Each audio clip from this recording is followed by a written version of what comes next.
Vem Vai cá. ver. Que sorte, hein, Tião? Que legal. E aí, Tião, gostou?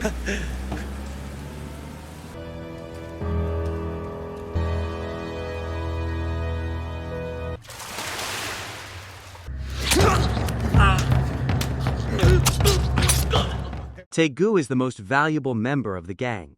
Rival groups try to lure him away, but he remains loyal to his boss, Chairman Yang. The only people truly close to Taegu are his half-sister and her young daughter. They both hope that one day, he will leave the criminal life behind. Little Jin is about to celebrate her birthday.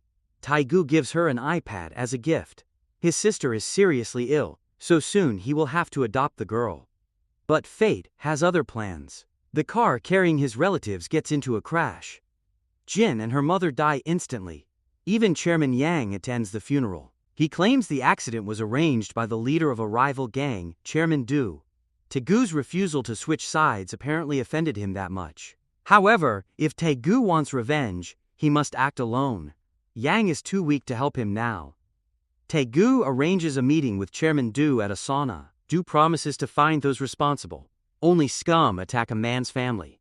Taegu steps away to rinse himself with cold water, while Du tells his men to relax. They are all naked anyway. Nothing to worry about. But one of the buckets hides a knife. Taegu uses it to slaughter all the guards. Chairman Do begs him to stop, but Taegu executes him as well. Outside, a dozen Bukseon gang members are waiting, so Taegu escapes through a small window and limps barefoot to his car. Yang prepares fake documents and some cash for his right-hand man. Taegu has to leave, first to Jeju Island, then somewhere even farther away. A manhunt will soon begin. Yang decides it's time to crush the weakened rivals and orders a brutal attack on their territory. Taegu arrives on Jeju Island. For some reason, his people stop answering their phones. At the airport, he is met by a young woman named Jae-yeon. She will drive him instead of her uncle. Uncle Kudo is currently busy meeting clients. He deals in weapons, smuggling them into the country inside fresh fish, and selling them only for US dollars. Taegu will stay at Kudo's farm for about a week before moving on. Yang receives news that Ma's lieutenant has escaped. He is the second most important man, after Chairman Du. Worse still, Du is alive. He is undergoing surgery in the hospital. At that moment, Yang gets a call from Ma. Ma promises to personally cut open Yang's stomach. For now, he starts with Yang's lower-ranked men. One of them immediately loses an ear. Waking up, Taegu hears gunshots. Jae-yeon is shooting bottles, and never misses. She keeps one bullet for herself. Taegu tries to stop her, but it turns out to be a dark joke. Yang receives a package containing severed fingers, ears, and tongues of his men. Desperate, he begs Police Captain Park for help. He can't handle this war anymore. The next morning, Jae-yeon loses consciousness while sitting in the car. Kuto rushes his niece to the hospital. Soon, they plan to travel to the United States for surgery. Without treatment, Jae-yeon won't survive another month. Captain Park agrees to act as a mediator between Ma and Yang. Chairman Du survives, though he will remain crippled. Ma has already executed several of Yang's men. Why not stop here and declare a truce? Otherwise, the captain warns both gang leaders of serious consequences. He even has an idea on how to settle everything. When Jae-yeon wakes up, she sees Taegu beside her. Her uncle has left again on business. She takes Taegu to her favorite restaurant. She jokes that she will miss local food in the afterlife. Jae-yeon drinks heavily. There's no reason to hold back anymore. She convinces Taegu to drink too, even though he's driving. Naturally, traffic police stop them. His new documents raise no suspicion. Yang calls and orders Taegu to pack his things. Someone will come for him tomorrow. He explains how badly cornered he is and says they will have to run away together. In truth, Yang has sold out his loyal companion to save his own skin. Boss Ma was not completely satisfied, but he still agreed to accept the sacrifice. Jae-yeon wonders how badly Taegu messed up. It seems his chances of survival are barely higher than hers. A walking dead man, really. During a deal, a regular customer suddenly stabbed Uncle Kuto in the stomach.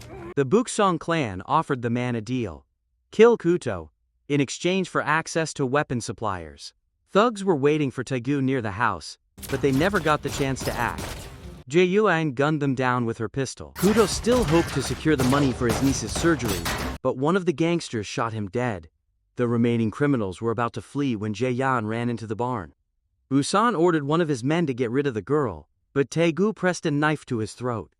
At that moment, Kuto died in Jaeyeon's arms. Without hesitation, she opened fire on the gangsters and kept pulling the trigger, even after there was no one left to shoot. She completely lost control. Taegu had to force her into the car. Inside, Jaeyeon suffered a seizure. Taegu stopped at the beach to think about their next move. They spent the night at a motel, owned by friends of Jaeyeon's uncle. Jaeyeon told him the truth. Because of her uncle's work, the mafia killed her parents and brother. Kuto slaughtered everyone responsible in revenge and took his niece in.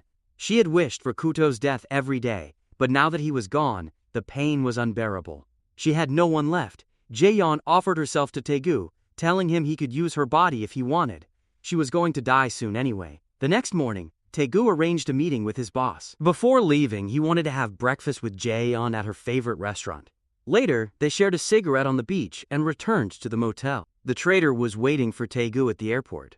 He was supposed to be captured there. Jaeyeon begged him not to go. Something felt wrong. His friends weren't answering their phones. Only Chairman Yang was. Jaeyeon wanted Taegu to stay with her, but he ignored her intuition. He drove to the airport. Suddenly, a wounded friend called from the hospital and revealed the truth. Yang had betrayed everyone. Taegu tried to escape, but his boss spotted him at the last moment. 24 Buxiang fighters chased him down. Taegu fought them off and barely made it to his car. The pursuit continued. Ma's men boxed him in from both sides, causing a crash. Taegu was stuck in the middle of the road when another car slammed into him. Even then, he fought like a wild animal. He injured many attackers and even took one hostage. But when he heard police sirens, he jumped into a police car and escaped once again. Boss Ma was ready to smash the gray-haired man's skull, but the crime boss suggested a better plan. Lure Taegu out using his friend. Taegu came to the motel, but Jaeyeon was already gone. She had returned home to bury her uncle. The gangsters had already cleaned everything up. Taegu hoped to reach the farm before his enemies did. Then Yang called him and laughed into the phone. He had betrayed not only Taegu, but also his friends, the same men Chief Ma had been torturing. The bastard gave Taegu 1 hour. If he didn't show up, his friend Chensu would suffer, and so would Jaeyeon. His life in exchange for theirs. Jaeyeon tried to convince Taegu not to come. She told him she was going to die anyway. So am I, Taegu replied. Before heading to his execution, Taegu smoked what he believed would be his last cigarette. As promised, he arrived at the farm. Bukseong clan members immediately beat him savagely and dragged him into the barn. Boss Ma ordered a call to the hospital to release Chensu, but it was already too late. Chensu had been strangled, on Yang's orders. Ma flew into a rage and grabbed a knife. Because of that bastard, the deal had been broken. Taegu wanted to tear the traitor apart, but instead Yang rushed at him, beating him with fists and feet. They had to pull Yang away before he killed Taegu. Ma decided to give the condemned man a final gift and revealed the truth. Taegu's sister and niece had been killed on Chairman Yang's orders. Yang had feared Taegu might defect to a rival, so he turned him into an enemy. Instead, Ma allowed Taegu to beat his former boss. Someone tossed Yang a knife. The gray-haired man started slashing wildly, but Taegu resisted, trying to smash Yang's head in. Ma stopped him. He struck Yang himself. Then each of his men delivered one blow. Once again, someone close to Jaeyeon died slowly and painfully in her arms. Yang shoved Jaeyeon aside to finish off Taegu and drive the knife into his neck. Then he tried to kill her too. Ma ordered him to stop. Jaeyeon was dragged out of the barn. The place was doused with gasoline.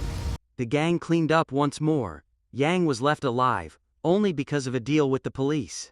The next morning, Jaeyeon learned that the gangsters had gone for breakfast at her favorite restaurant.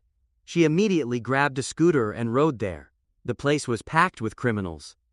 Jaeyeon locked the doors. She pulled out a gun and blew the first gangster's brains out. The rest followed. She didn't miss. Every bullet found its target. Boss Ma stepped out from the back room. Around him lay 24 wounded and dead men. Other crime bosses slammed the door in his face. Jaeyeon said nothing. She simply executed him. She kept shooting Busan and Chairman Yang until she ran out of bullets. Jaeyeon took revenge, just like her uncle once did for her family. She rode to the seashore. One bullet remained. This time, no one would stop her.